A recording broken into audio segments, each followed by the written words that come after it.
What's up, everybody? Welcome to episode one of Tech Talk, the podcast. I know you're probably thinking, if you're watching this, like Jesus Christ, not another podcast.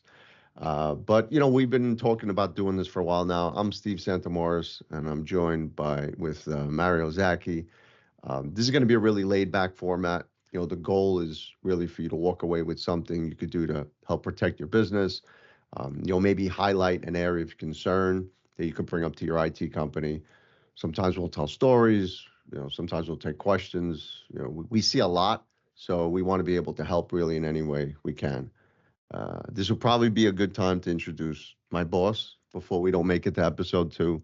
Mario Zaki, he's the CEO, El Jefe of Teck. So, Mario, why don't you say a few words before we get started?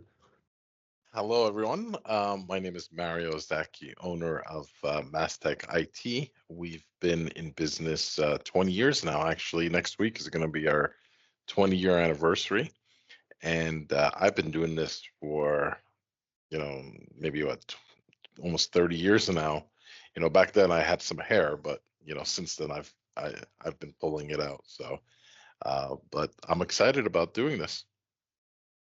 Yeah, and for those of you who recognize my voice, it's probably because I've called you quite a few times. Have you gotten some aspirins or poker chips or close magnifying glasses in the mail?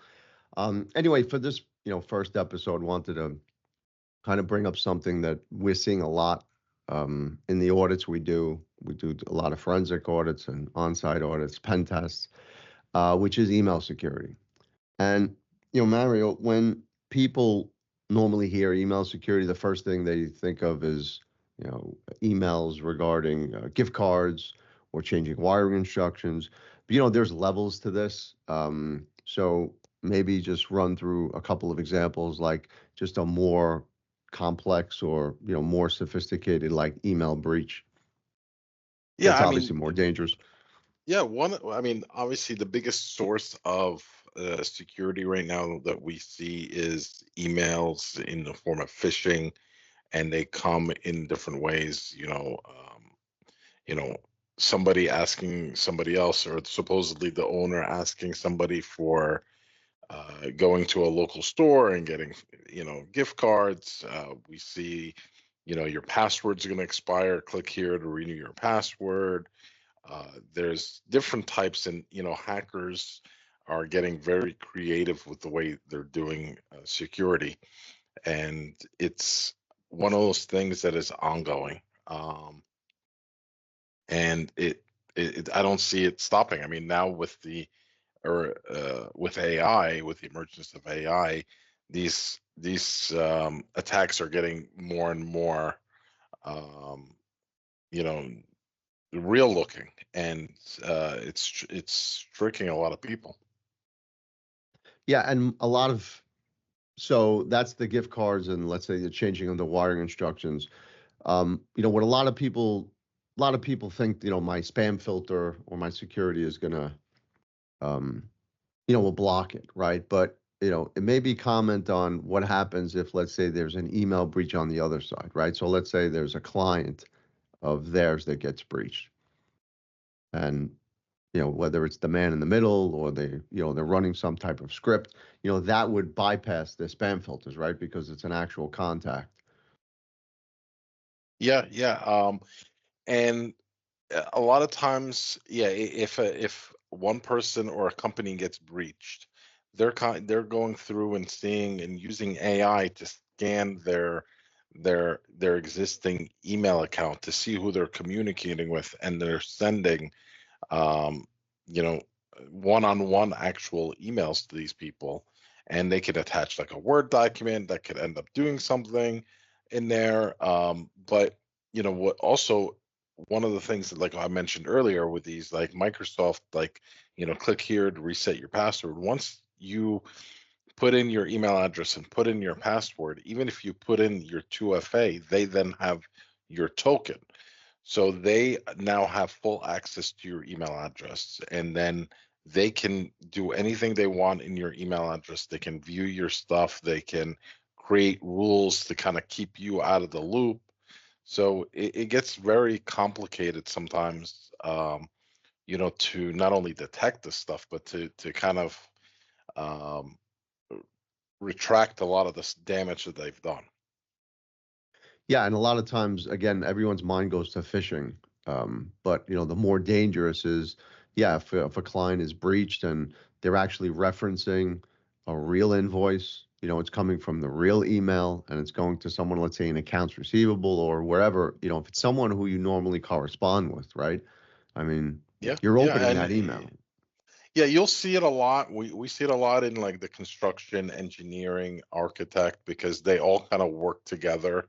And so a contractor may receive an email from a sub or somebody that's saying like, hey, we never received our last payment, or do me a favor, we had to change over our bank information, please send all information to this new email address, or sorry, to this new bank account information.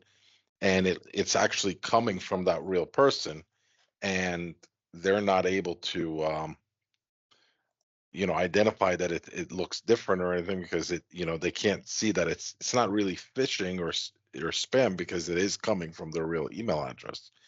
And that they'll that's new wiring instructions and stuff like that. I mean, it's one thing that I always tell people, like when it comes to bank information, changing bank information, either like with a contractor or sub or somebody, or even employees, like and my direct deposit, hey, I switch banks, whatever. All that stuff should be done in person. Employees should be done in person, with customers or contractors or whoever.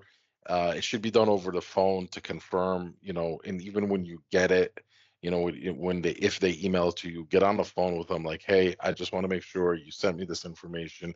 Can you confirm the number that we're sending it to? Because if a lot of times you may hop on the phone with them, they're like, what are you talking about? We haven't changed our bank information in 25 years. So hop on the call and actually confirm what you see. Right. And another thing, if let's say something, they do click something, let's say it's someone, and they can also actually get in the middle of a email chain, right? Because we've seen this as well, right? Yeah, So let's say two yeah, people, someone in one organization, another, actually have an email going back and forth. The hacker is actually able to just simply like run a yeah. script What they behind. essentially, it's an email rule where they're saying if an email comes from this person, forward it to this person Hmm. and delete it out of the inbox. So it's instantly, before it actually hits your computer from the email server side, it's being deleted. So you're never going to see it. And you're not going to see it in your deleted bin. You're not going to see it in your inbox. So they're literally having a conversation back and forth, and they're bypassing you. And you have no way of actually knowing this.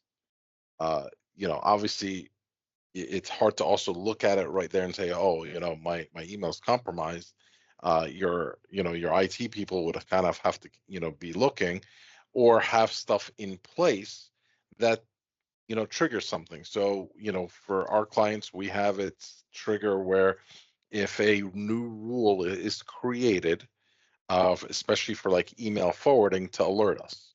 And then we're able to see, okay, this is, we got a notification from XYZ for an email forwarding rule, and it's forwarding to, um, it can be to the owner. A lot of times they'll let us know, like, hey, can we set up forwarding? Or we can see it, being forwarded from one employee to another employee, most cases because they're going on vacation or something like that. When we see it going to an external source, like a private email address, like a Gmail, then that's when, we have it automatically block, and then we get notified, and then we look in further. Like, hey, Steve, we noticed that you created a forwarding rule to a private email address. Are you aware of this? Could we, you know, do you want us to enable it? Like it, Hmm. we block it, but we would enable it if we're asked, because uh, I want to say 99% of the time, there's nobody's forwarding an email address from their work email to their personal. Hmm. Uh, Following the rules. They're like they should. They're 99% of the time it shouldn't happen. Right. And you kind of went ahead of me, but aside from that, is there something like what can, let's say, a small business owner do um, to, Well, I mean, the number one thing that besides any calling us? business. Well, that should be the number one. That's going to be the number one, and it's going to be the last thing that you need to do. But other than that, what I would probably recommend, number one, is to definitely have two-factor authentication, not only on your email, but anything that bank accounts, any types of account that you have that has the ability to do two-factor authentication. And for the people that may not know what I mean by two-factor authentication, because you probably don't have it enabled, it's I'm talking about like getting a code on your phone or a text message, something like that. Definitely enable that on everybody. You don't want to reuse passwords on, your email address, your bank account. You don't want to ever reuse your password, the same password.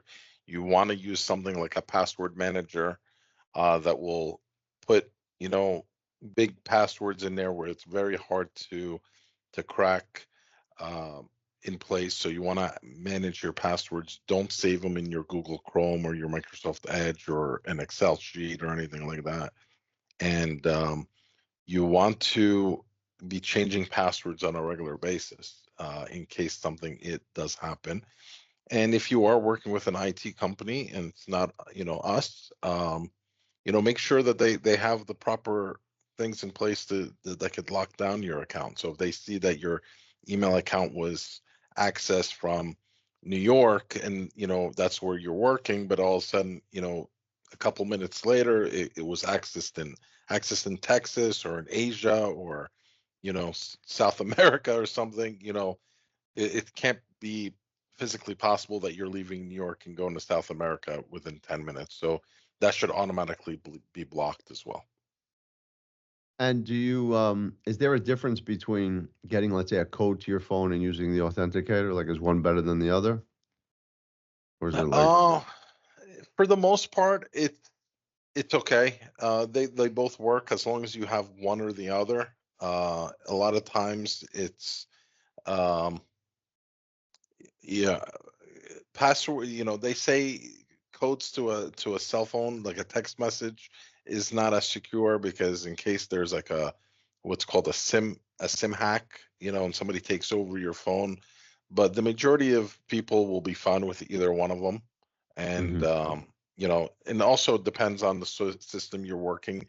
We work with vendors they send it to a text message. Some of them send it to, like Google Authenticator or to like Microsoft Authenticator. hmm At this point in the phase, like I would just say, get it in, do it with whichever way you're able to do it, whatever you're comfortable with, and whatever the vendor's doing. Like a lot of banks, for example, will do text messaging. So stick with text messaging. If that's what they have, do it, as long as you have it in place. Okay. I swore I wasn't going to let this go over 15 minutes. So before we wrap up, is there anything you want to add? Or No, I mean, because the next time I look down at the clock, I know it's going to be like another half hour. no, I know. I can sit here and talk about this stuff all day. Uh, what I would probably add is, it's, and with my other podcast, we talk about this all the time. I do another podcast and it's called Unhacked.live, and we discuss this stuff all the time. And it's no matter what it's not a matter of if it's going to happen, it's a matter of when, because these hackers are, these are full-time jobs for people. So they're sending out, they're doing their due diligence to get you to fail or to get breached. It's happening to everybody all the time. Make sure that you're not thinking that it's not going to happen to you. Make sure you secure your stuff, change your passwords, consult with a professional if you need some help, and always be on the lookout. Make sure all your employees are aware and trained properly, and that's it. It's your business, and you got to protect it. And with that, guys, we'll see you next week. If you guys ever need help, questions with anything, even if you're not a client, don't hesitate to contact us anytime. You can reach us, obviously, 973-272-2324. My email is steve@mastech.com. Do I give out your email? I know you're so touchy with your email. I don't hack me. Or should I say It's info at? no, it's Mario@mastech.com. You guys can reach us anytime, and I'm sure we'll have the information posted as well, in our website and our emails and every way, everything that we use to contact people. All right, guys. With that, I guess we'll see you next week. All right, guys. Thank you. See you later.